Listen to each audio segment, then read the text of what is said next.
Hey guys, what's up? This is Deepika and welcome back to my YouTube channel. Guys, in today's video, we are going to learn some very useful daily use English sentences. So without any further delay, let's jump into the video. And guys, excuse me, I would like to suggest you one thing. That is, please don't learn the sentence. Try to learn the structure of the sentence so that on the basis of these sentences, you can make other sentence easily. Well guys look at the first sentence. मुझे पता है कि कहाँ जाना है. I no, मुझे पता है. वेयर टू गो, कि जाना कहाँ है या जाना कहाँ है या कहाँ जाना है. आप स्ट्रक्चर को सीख लीजिए एंड इसी तरीके से बहुत सारे सेंटेंसेस गाइस आप बना सकते हैं. उसे पता है कैसे लिखना है. अब किसे पता है? उसे पता है. He knows. He is a singular subject, तो नो में लगाएंगे एस. ही नोज, उसे पता है. हाउ टू राइट, कि कैसे लिखना है. तो आप इसी तरीके से सेंटेंस बना सकते हैं. मुझे पता है कि खाना कैसे है. I know how to eat. तो आप बहुत सारे सेंटेंसेस बना सकते हैं. बहुत ही इजी स्ट्रक्चर है. चलिए देखते हैं अगला सेंटेंस. जरा टीवी चला दो. कैसे लिखेंगे इसको, कैसे बनाएंगे? जरा के लिए कोई एक पर्टिकुलर मीनिंग नहीं है. यहाँ प्लीज़ या एक्सक्यूज़ मी या जैसी भी सिचुएशन है आप वैसा वर्ड यूज कर सकते हैं. Please switch on the TV या excuse me switch on the TV या hey switch on the TV. TV चला दो या बंद कर दो, स्विच ऑफ द टीवी. आप स्ट्रक्चर सीख लीजिए एंड बहुत ही नॉर्मल से सेंटेंसेस है बट बहुत ही यूजफुल हैं अपने डेली कन्वर्सेशन में. ग्लास में दूध डालो. How to make this sentence guys? Pour the milk into the glass. जब कोई लिक्विड चीज़ किसी पॉट में डालते हैं तो पोर का यूज़ करते हैं. पोर मिल्क इनटू द ग्लास. मुश्किल से 2 मिनट लगेंगे, ऐसे बोलते रहते हैं ना अपने डेली कन्वर्सेशन में. It will hardly take 2 minute. यहाँ पे हार्डली का यूज़ करेंगे. हार्डली का मतलब होता है गाइज मुश्किल से. तो मुश्किल से 2 मिनट लगेंगे. It will hardly take 2 minute. या आप इसी तरीके से हार्डली का यूज़ करके बहुत सारे सेंटेंसेस बना सकते हैं. अगला सेंटेंस है खुद ही देख लो. जैसे कुछ देखने की बात हो रही है तो खुद ही देख लो, वॉच योर सेल्फ. या खुद ही कर लो, डू योर सेल्फ. तो बहुत ही नॉर्मल सा सेंटेंस है. Watch your self. ऐसा लग रहा है कोई स्क्रीन पे देखने की बात हो रही है या कुछ वैसी चीज़ देखने की बात हो रही है. जैसी सिचुएशन है वैसा ही सेंटेंस बोलेंगे. वॉच योर सेल्फ या डू योर सेल्फ. मेरा मतलब तुम्हारा दिल दुखाना नहीं था. इसको कैसे बनाएंगे? I did not mean. मेरा मतलब नहीं था. तो I did not mean to hurt you. I didn't mean to hurt you. मेरा मतलब तुम्हारा दिल दुखाना नहीं था. तो आई डिड नॉट मीन या ही डिड नॉट मीन. तो इसी तरीके सेंटेंस बना सकते हैं. जो होता है अच्छे के लिए होता है, ऐसे बोलते हैं ना. तो everything that happens is for good. Everything that happens, जो भी होता है, इज़ फॉर गुड, अच्छे के लिए. तो आप वीडियो को पॉज करके स्ट्रक्चर सीखिए प्लस सेंटेंसेस बनाने की प्रैक्टिस कीजिए. मेरे कहने का ये मतलब नहीं था. हमें डेली कन्वर्सेशन में ऐसे सेंटेंस बोलने पड़ते हैं ना. मेरे कहने का ये मतलब नहीं था. तुमको ऐसा लग रहा है बट ऐसा मतलब नहीं था. I did not mean to say that. I didn't mean to say that. मेरा ये कहने का मतलब नहीं था. या अगर ये कहना हो कि मेरा ये कहने का मतलब नहीं है तो डिड नॉट की जगह आई डोंट मीन कर देंगे. तो इसीलिए मेन फोकस स्ट्रक्चर पे होना चाहिए कि स्ट्रक्चर कैसा है, कैसे हम दूसरे सेंटेंसेस बना सकते हैं. जहाँ तक मुझे लगता है वह बहुत खड़ूस है. तो कैसे बनाएंगे? जहाँ तक के लिए यूज करेंगे गाइज एज फॉर एज.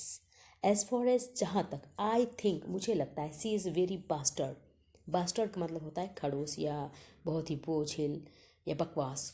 तो as far as I think she is very bastard. जहाँ तक मुझे लगता है वह यहाँ नहीं आएगा. फिर से गाइज एज फॉर एज का यूज करेंगे. As far as I think, जहाँ तक मुझे लगता है. या एज फॉर एज आई की जगह पे कोई दूसरा सब्जेक्ट भी हो सकता है. तो as far as I think he will not come here. उसके बाद में सेंटेंस जोड़ देंगे एज फॉर एज आई के बाद में. तो आप सेंटेंस के स्ट्रक्चर को समझिए एंड बहुत सारे सेंटेंसेस बनाने की प्रैक्टिस कीजिए. अरे तुम इतनी जल्दी कैसे आ गए? तो जब इस तरह का सेंटेंस हो कि अरे और कैसे, तो हाउ कम से सेंटेंस बनाते हैं guys. How come you came so early.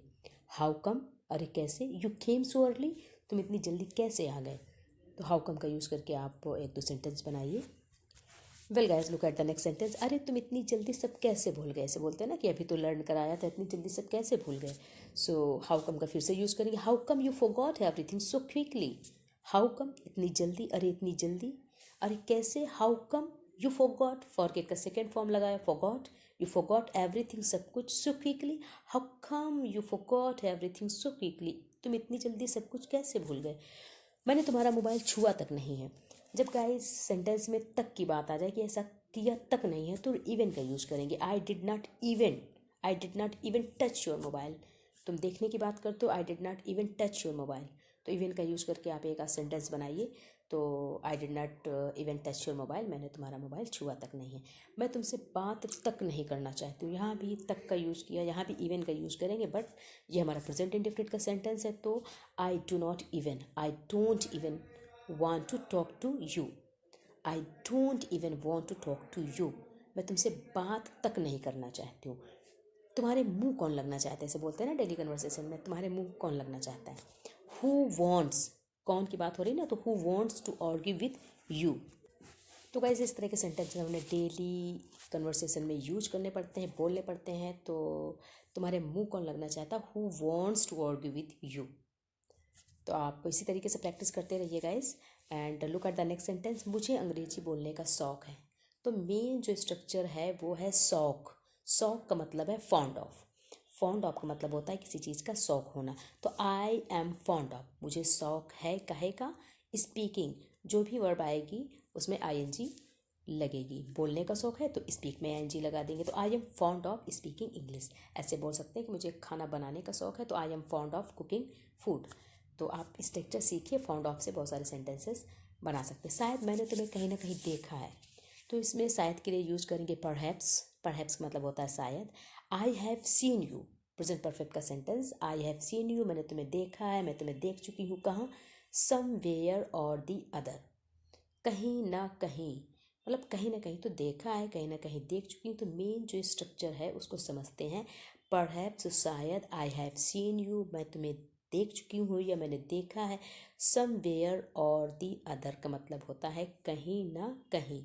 तो पूरा सेंटेंस बना, perhaps I have seen you somewhere और दी अदर, शायद मैंने तुम्हें कहीं ना कहीं देखा है। तो समवेयर और दी अदर का यूज करके गाइस आप बहुत सारे सेंटेंसेस बना सकते हैं। मेन फोकस हमारा स्ट्रक्चर को सीखना है एंड उसी के बेस पे बहुत सारे सेंटेंसेस बनाना है। सो आई होप गाइस आपको वीडियो अच्छा लगा होगा। If you found my video helpful for you, so please give me thumbs up and subscribe my channel and press the bell icon so that you can get notification of my new videos. So guys, keep practicing, keep watching, keep learning, and guys, this is the best way to practice and enhance your speaking skill. So thanks for watching my video. Bye bye.